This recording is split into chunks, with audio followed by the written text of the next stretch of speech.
I'd like to introduce our first speaker, Eric Pulier, founder and CEO of Atom, the metaverse platform we are now in. A graduate of Harvard, Eric created ventures like Digital Evolution and Starbright World, which connected chronically ill children. A founder of over 15 companies, author, philanthropist, and visionary. Please welcome Eric Pulier.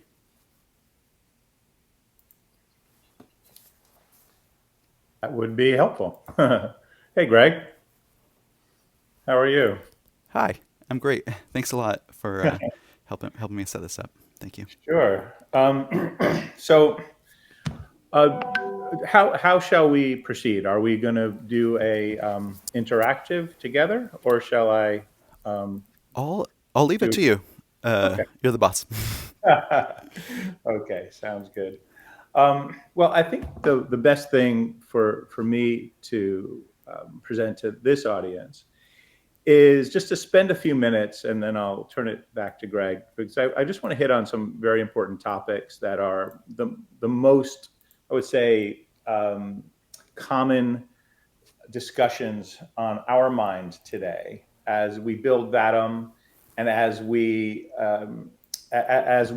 dive into the topics of singularity. The moment that we're in is pivotal in human history. I hope you'll all agree that there's nobody better suited on the planet to understand the power of exponential curves than this audience. So I won't go into that that science, but I think we can all agree that most people do not understand that challenge, or let's just say that it sneaks up on most. And never more than now, we're facing now a convergence of exponential trends, unlike anything we've seen in our lifetime, certainly since the founding of Singularity by Ray and Peter. The implications are staggering, and this is really what I thought I would raise today.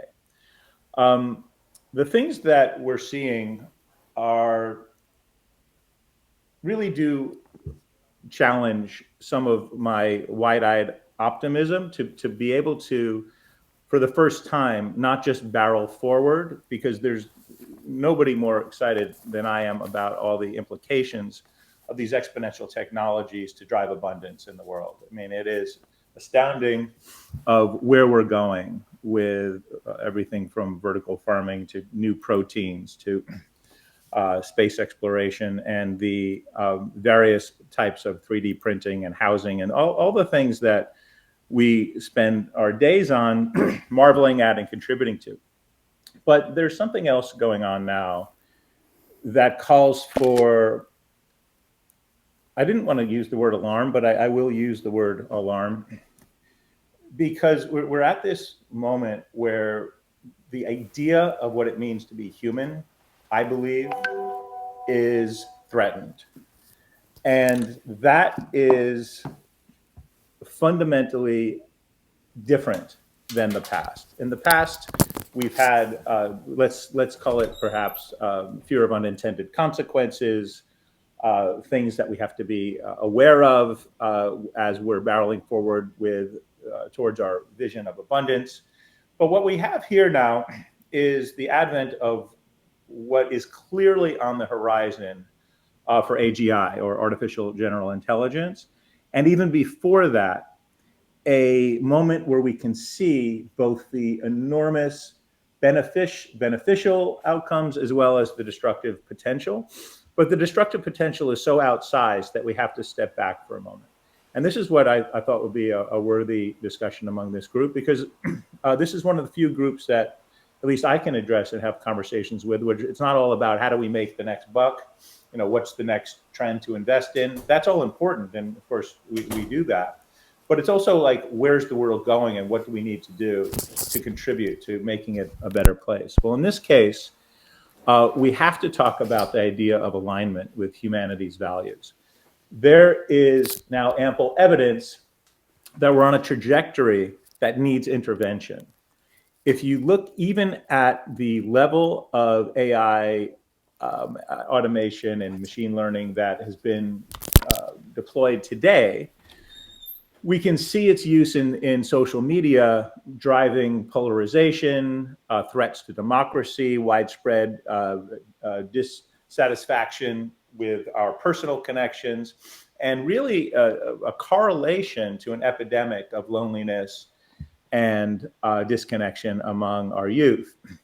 And that's just the tip of the iceberg, because where we are now is this idea that the AI can start to feed into your news cycles, into where you get your information, a certain amount of dominance, and we can see a certain level of influence. But now, step out for a moment. Let's look at where we are today and what's happening on the immediate horizon, and then of course we can take a few steps ahead. So today in the immediate horizon, this is, I think, not a widely known fact, but about 40%, 40%, of the comments, of the interactions, of the discourse in our online forums, our public, now what it accounts for really our public conversation, comes from bots. There's a bot war out there that maybe started with the quote unquote good intentions of driving commerce or maybe efficiency around advertising and marketing and such things, but has really moved into affecting and influencing the public discourse on all levels. And this is not widely known. These are not bots that reveal themselves and say, hi, I'm a bot, and I'm going to tell you why to vote for so-and-so.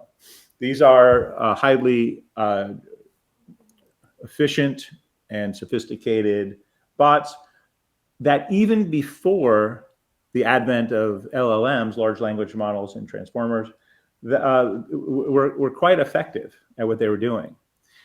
And we can see the effects, but it's like the playground. Like we're going to look back on some of the controversies that we saw with Facebook and Cambridge Analytica as the playground. We haven't graduated yet to the real stage, the major leagues, which is coming.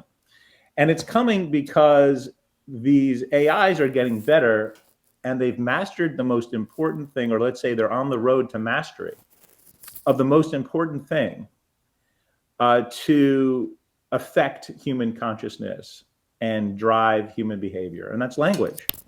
That's how, our brains sit in a black box. It doesn't have much information about the real world. There is no real world. It's a synthesis of information that we get that comes into this black box, and we create patterns and models and make decisions based on very limited information that we get, increasingly limited. So now we're moving into a space where these bots are gaining mastery of language and are gaining understanding of how to be persuasive, and also how to trick us, how not to be so obvious in their intentions, but ultimately to drive towards outcomes in the most effective way possible, which with human brains could be circuitous, but still ultimately hit the end zone, whatever that end zone might be. Now, who controls these things? Well, right now, it's still somewhat largely controlled by business interests who are fighting each other, maybe flooding comments within review sites and apps and things that to rise their sentiment value and lower those of their competitors. It's somewhat nefarious, a little bit unethical, but not really the end of the world. But that's moved already, we've seen, into affecting elections, into affecting human behaviors and QAnon-type conspiracy theories. We've seen with QAnon, for instance, they introduced the notion of Q-tips, which were off-the-wall, nutty concepts, but believed, believed because of the way that they're put out, and people want to believe, they want to belong to something. And it matters less and less what the origin of these things are, and more of the communities that they come from and the persuasiveness of their arguments, or at least how they play into what somebody wants to hear. And so as we see this, and now we add the advent of these LLMs, we're starting to see a new phenomenon. We're seeing interception of subtle hints within online discourse where the bots will intercede, take over, pull the conversation off to the side and continue. And now this starts to happen at scale.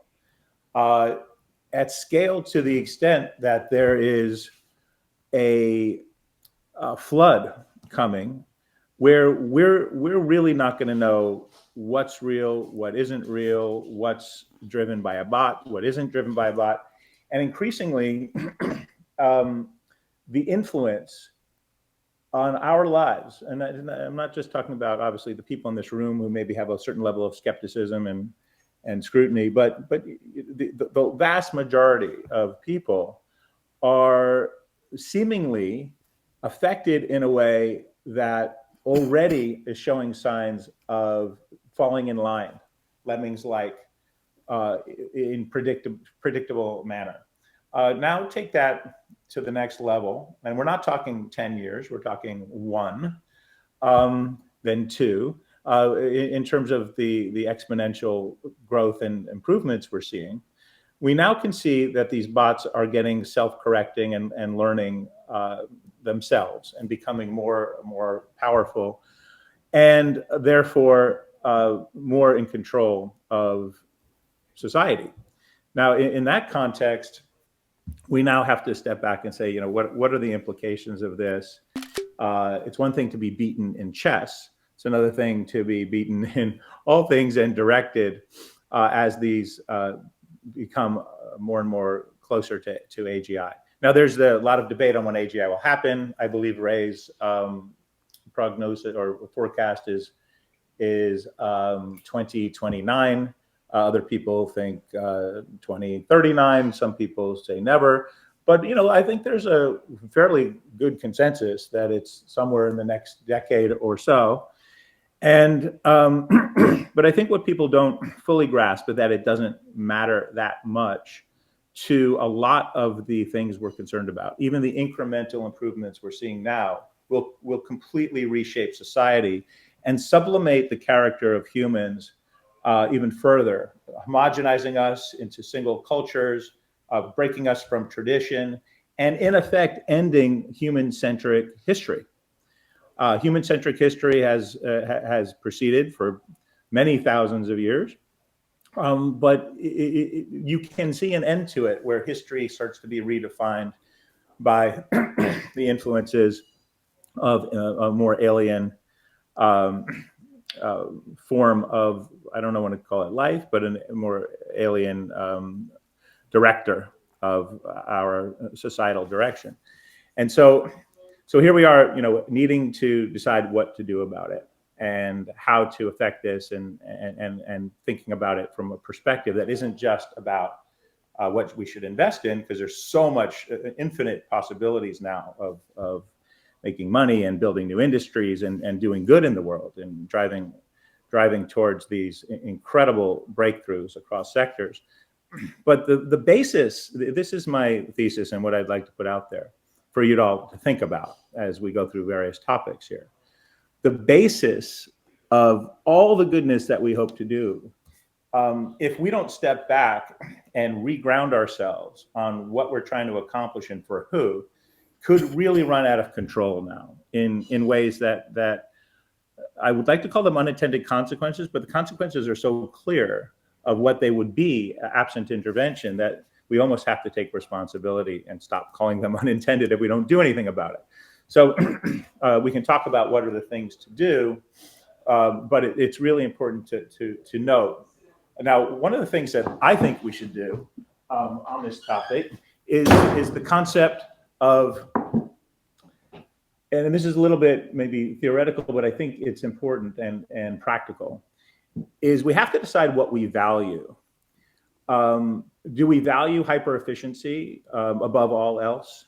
Do we value the fastest road to EBITDA, or the ability to reach the most people, or whatever capitalism values most?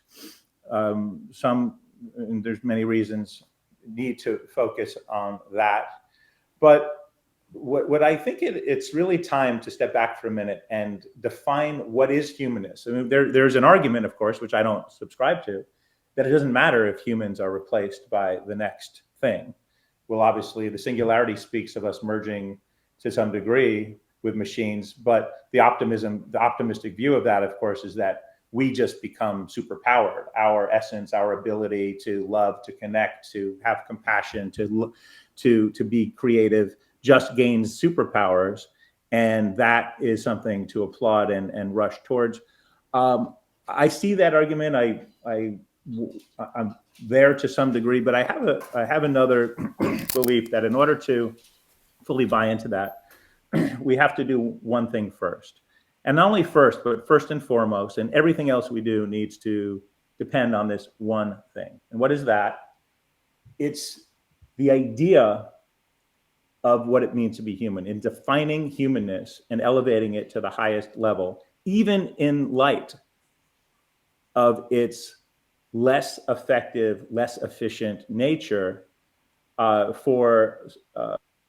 we solve certain problems. So we think of things what are things that are human only? No matter how good an AI gets at anything, it's not human, right? Might be better at us at everything in terms of detectability. Maybe if it's better at being a romantic partner, maybe it's better at being a friend, maybe it's better at almost anything that you can imagine, right? But it's not human. So what are the qualities that we could say are human only? Things like, excuse me, things like compassion, things like empathy, things like the ability to connect to another human and to create certain types of art. Now, there's a lot of argument to say that, well, look, here's a piece of art from a AI, and it's no worse than a human. Here's a poem that an AI wrote. Do you even know it wasn't human? Here's a human teacher that has empathy for a student. Why is that any worse if the student doesn't know? And my argument here is that it matters, and we should declare that it matters on a leap of faith that maybe you can't even prove. But for those of us who believe that our biology, this plane of existence, this world where we've evolved to be, our cultures, our differences should be preserved. And it's these flaws, these messy, inefficient ways of being that create the flavor of life and the continuity with culture and history of the parts that we love and want to proceed, and connections to our ancestors and hope for the future. I believe that these offer us a reason to declare ourselves in favor of a human-centric future, which would not ordinarily and will not unattended evolve unless we act. And one example that I think is worth thinking about, and this is perhaps an interesting one that one should try. I don't believe this has actually been experimented with, but just by riffing on this. You're all familiar, of course, with the Heisenberg uncertainty principle in quantum, where if the act of observing something changes it. I think that there's something to be learned from that with humanness. So let's imagine a poem written by an unknown entity. You don't know if it's an AI. You don't know if it's human. The words are exactly the same. The placement on the page is exactly the same. The font is the same. The ink is the same. There's no difference, perceptible difference to the human between one version of it on a piece of paper and the other. One is written by an AI and one is written by a human. Or put it this way, it is unknown whether it's written by a human or an AI. If a human reads it and likes the poem, and reads the other one and likes it equally because it's the same one, it is my belief that is the very knowledge, the understanding of it being human generated, or not will affect us, not only in terms of like this more high level view of do I like it or not, but the underlying characteristics of does it affect me emotionally? Does it matter to me? Am I connected to it? So I'm going to end with this and turn it back to Greg, which is this. There is an indefinable characteristic of what it means to be human that if we think long and hard about it, I believe most of us will agree that we should cherish it, define it, cherish it, place it forward, front and center, and start to build our new world and our future on the basis of protecting it above all else. And that's from that spring comes our regulation, our guidelines, and our entrepreneurial energy, guided first and foremost by this thing, which is very hard to find, but that we know it when we see it. Thank you. Greg, I'll turn it back to you.